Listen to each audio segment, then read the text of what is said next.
Salve, salve, meus amigos! Bom dia, boa tarde, boa noite, rapaziada! Vamos falar de El Clássico, tem El Clássico domingo e também falar da estabilidade do Manchester City. Gostei muito que o Bernardo Silva falou. E a situação do Bernardo Silva? E aí, como é que faz? Belezinha? Estabilidade do City, Bernardo Silva, El Clássico. Deixa o like, se inscreve no canal. Deixa o like, se inscreve no canal, belezinha? Rapaziada, tem conteúdos exclusivos para membros.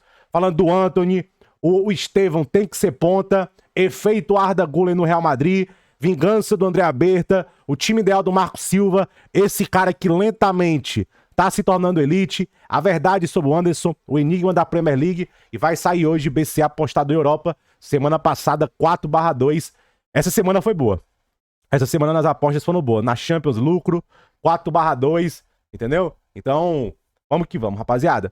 Deixa o like, se inscreve no canal, o like é muito importante também. Rapaziada, ó, vamos lá. A gente fala muito de testar o Real Madrid do Xabi Alonso. É um teste. Falhou no grande teste contra o Atlético de Madrid. Eu não considero a Juventus um teste tão grande, conhecendo até como a Juventus estava vindo com o Tudor, mas foi um bom jogo da Juventus. E foi bom pro Real Madrid ter a resiliência de passar por aquele desafio. Afinal, no final da balada, ainda é a Juventus em uma noite de Champions League. Não é fácil. Não tem jogo fácil nesse nível. É nível Champions League, dois titãs do futebol europeu. Mas a gente fala muito de testar o Real Madrid, do grande teste do Xabi Alonso. Mas é um teste pro Flick também, rapaziada. Não se deixe enganar. O 6-1 é muito mentiroso. O Barcelona teve dificuldades nesse jogo contra o Olympiacos. E já vinha de um 2-1 contra o Girona no apagar das luzes. 4-1 pro Sevilha, 2-1 pro PSG. A linha alta sendo questionada, a zaga todo mundo falando mal. O Flick publicamente, ó, presta atenção. O Flick publicamente falando que o time dele não pressiona igual pressionava a temporada passada. E qual é uma das chaves para ganhar do Real Madrid? Pressão. O Real Madrid, eu já bato essa tecla desde que o Toni Kroos saiu. O Real Madrid é um time muito sensível à pressão. Vocês viram o que o Atlético de Madrid fez? Gente, o que o Atlético de Madrid fez com o Real Madrid, eles fizeram muito parecido contra o Arsenal. O Arsenal conseguiu escapar. O Real Madrid não. Aquela imoralidade. Apesar que, novamente, 5-2, você não explica aquele 5-2 só falando de tática. Faltou também atitude e vontade pro Real Madrid. Pra você jogar no Anda, você precisa também igualar no competitivo ali. Então, é um teste pro Real Madrid, mas também é um teste pro Barcelona do Flick. Em que ponto da temporada? O esquema tá manjado? Gente, eu tô lançando possibilidades, não tô cravando nada. O esquema tá manjado? Ó, você pode sair do esquema tá manjado apenas uma oscilação, que é normal. Vamos lembrar, o Barcelona tá com problemas de lesões. E outra coisa, se o duelo Real Madrid e Barcelona for decidido no SUS, o Real Madrid vai ganhar. Por exemplo, ó, o Koundé não treinou 2 dias seguidos, é preocupante. O Rafinha ainda é dúvida. O De Jong teve um problema estomacal, mas parece que tá bem. E o Real Madrid, relativamente saudável. Obviamente não tá 100%, ó. Arnold, Carvajal, Royce e Ceballos estão de volta para o El Clássico. O Xabi Alonso vai decidir como vai usar eles. Ou seja, na batalha do SUS, o Real Madrid tá se dando melhor. Mas futebol não é resolvido no SUS. É dentro de campo. Então, a gente fala muito de teste pro Real Madrid, é um grande jogo, é um teste pro Xabi Alonso, mas também é um jogo desafiador pro Barcelona, é um teste também pro Barcelona. O estilo do Flick tá manjado ou apenas estamos passando por oscilações? E cara, gente, não se enganem, eu sempre gosto de falar isso, não se enganem, lesões é sim uma justificativa. Quando o Flick fala, cara, eu tô com saudade do Rafinha, não estamos pressionando igual a temporada passada, ele cita muito o Rafinha que liderava a pressão. E o Lamine Yamal foi muito esquisito nesse perfil, nessa questão contra o Olympiacos. Contra o Real Madrid eu espero um Lamine Yamal diferente. Tem o Rashford, tem o Fermin, deve ser Pedro e De Jong. Um Kubasse, Araújo, acho que deve vir Araújo, Balde, Rashford, Lopes e Yamal, Ferran Torres. Talvez o Rashford de 9. Vamos lembrar que jogou o Drô contra o Olympiacos. Ou volta o Ferran Torres com o Rashford na ponta esquerda. Vamos ver. Mas eu só queria... Esse é o objetivo do vídeo. A gente fala muito de teste do Xabi Alonso. Teste do Xabi Alonso também é um teste pro Barcelona. Porque, gente, sabe por que é um teste? Foi o Flick Ball que fez aquele 4-0 contra o Real Madrid. Aquela marcação-pressão, aquele time dominante com a bola, colocando o Real Madrid contra a parede, detonando o meio-campo. O Lewandowski pressão, o Lewandowski dobrava a marcação-pressão no Camavinga. O Bellingham que não achava o Pedro em campo. Ali foi muito flickball aquele 4-0. Aquele jogo na Supercopa da Espanha. Ali foi o flickball puro. O estilo da linha alta, sufocando. Tudo isso é muito a criptonita do Real Madrid. Então o Barcelona tem que provar, tem que se testar, que pode trazer aquilo de volta. A essência do flickball que fez o Barcelona ter a temporada que teve. É a reafirmação do flickball ou o começo do fim do flickball? O El Clássico vai dar bons indícios. Vai dar bons indícios sobre isso, belezinha? Deixa a opinião de vocês aí. Eu quero. O jogo de domingo vai ser um jogo interessante por isso, velho. Deixa a opinião de vocês. O que é que vocês acham que vai acontecer? Deixa aí. Geralmente eu não peço, né? Eu sempre esqueço de pedir a opinião de vocês, mas deixa aí. Essa eu quero saber, belezinha? Rapaziada, o Bernardo Silva. Olha aqui o Bernardo Silva falando do City, rapaziada. Nós encontramos mais o nosso ritmo. Olha o Bernardo Silva. Estabilidade lá atrás. Isso aqui eu venho falando, mesmo com o Matheus Cunha, os caras ficam chorando com o lateral. Eu entendo a torcida do City chorar pro lateral direito. Eu entendo. O meu coração vai até vocês. Eu entendo.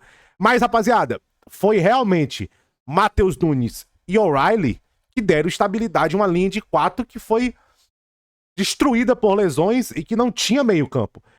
Rapaziada, cortezinho rápido, falando de estabilidade do Manchester City. O Guardiola acabou de dar coletiva, falar do jogo do Aston Villa, e ele falando, ó, do Matheus Nunes, que ele pode ser um lateral direito incrível, porque ele é um volante com, ó, capacidade física de voltar, ó, going back, o que eu falo, defender em campo aberto. Going back, correr pra trás. Isso aí é um negócio que também faltou muito pro City, entendeu, ó? Enquanto ele tiver focado, aqui, ó, aqui é a chave, ó. Enquanto ele tiver focado, ele pode se tornar um dos melhores. É isso que queima o Matheus Nunes. O Matheus Nunes tá virando o Pamecano dos laterais direitos, né? Esses bugs do Matheus Nunes, cara, pior que se você talvez tirar aquele vacilo contra o Brighton, seria uma excelente temporada dele. Aquele erro contra o Brighton que colocou o Brighton no jogo, aí o City bagunçou. Tanto, ó, o Guardiola falando, ó, temos que jogar melhor por 95 minutos. Nós jogamos bem, mas podemos jogar melhor, olha aí, ó. Temos que jogar melhor por 95 minutos. Jogamos bem, mas podemos jogar melhor, né? E ele falando que dos últimos 2-3 jogos, o Matheus Nunes tem sido incrível. Olha aí, rapaziada. Fica com o resto do vídeo aí, um cortezinho rápido aí. Ele deu a coletiva e ele falou isso, interessante, vou colocar no vídeo. Eu já, ó, aprendam isso da parte tática. Essa é uma lição pra você ver jogo de futebol.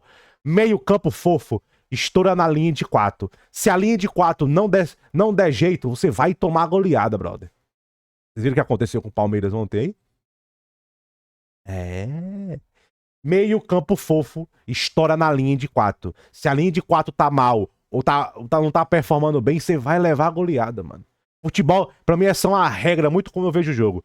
Se o meio campo tá fofo, vai estourar na linha de 4. Se a linha de 4 não segurar o Rojão vai entrar em você. Vai entrar bonito. E o City não tinha isso quando perdeu o Rodri. Porque, cara, a temporada passada foi tudo ao mesmo tempo. Perdeu o Rodri, 357,5 lesões na linha de 4, foi tudo ao mesmo tempo, cara. Aí o City levou uma estaca feia. Então o Bernardo Silva falou que deu mais estabilidade lá atrás, e realmente deu, entendeu? Ó, isso dá liberdade pros caras lá na frente jogar de uma maneira diferente, ó. Ó, eu sempre falei, quando você tá estável na linha de 4, quando o seu time defende de maneira própria, e nós estamos defendendo até bem, o time é assim que o time ganha jogos, né? Nós não tivemos isso por um longo período temporada passada. E nós estamos voltando, né? Tendo aquela estabilidade. Quer falar o maior exemplo de estabilidade lá atrás? O Arsenal. Rapaziada, não tô falando que o City não vai levar mais gols. Mas o City vai parar de levar tanto gol bobo de transição e de campo aberto como levava. E tudo isso efeito. O Matheus Nunes, talvez fisicamente, ele é muito bom. O'Reilly deu uma bela estabilidade. Gvardiol na lateral direita. Gvardiol quando veio pra zaga. Kusanov quando veio pra lateral direita. Quando foi pra zaga também, campo aberto, vamos lembrar. Você ter mais confiança no Nico Gonzalez pra substituir o Rodri. Até a própria volta do Rodri. Tudo isso dá estabilidade. O City precisava disso. O pessoal, era um negócio que eu achava que o pessoal colocava muita culpa no Guardiola, mas o pessoal não via, cara, o time não tá estável, porque não tem jogador saudável, não tem material. Os caras acham, gente, internamente lá, o City gastou 200 milhões de euros naquela janela de janeiro, não foi à toa não, rapaziada. Ali foi uma operação de urgência. Rapaziada, não é, você não vai ver.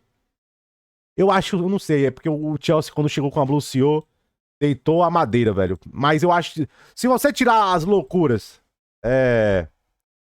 se você tirar as loucuras, aqui o Savinho. Se você tirar as loucuras, rapaziada. Olha isso aqui, ó. O Riders não foi em janeiro, não. Mas o Out no Rio, ó. Trafford, Donnarumma, ué.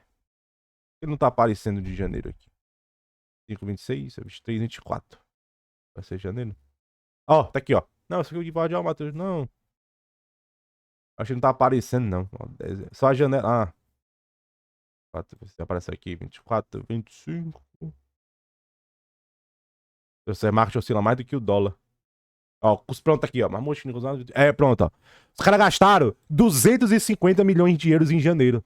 Não foi à toa, não, rapaziada. Não foi à toa. Entendeu? Aí tiveram que se livrar do Caboré, Dilma Bar. Não foi à toa.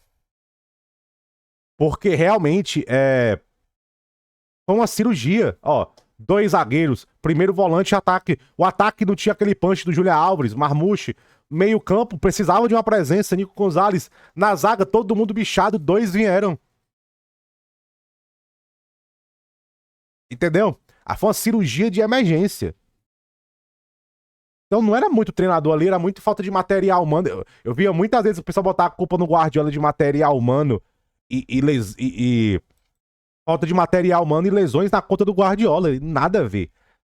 John Stones, ó, no Dow, que é difícil encontrar em um zagueiro, né? É a minha nona temporada do Manchester City e todas as vezes que o John tá saudável, o time joga muito melhor. Não é coincidência. Ele é um jogador especial. Apenas tem que cuidar do seu corpo e fazer de tudo para estar disponível. Porque eu tenho certeza, quando ele está disponível, ele vai ser realmente importante para a gente. Bernardo Silva tá coberto de razão.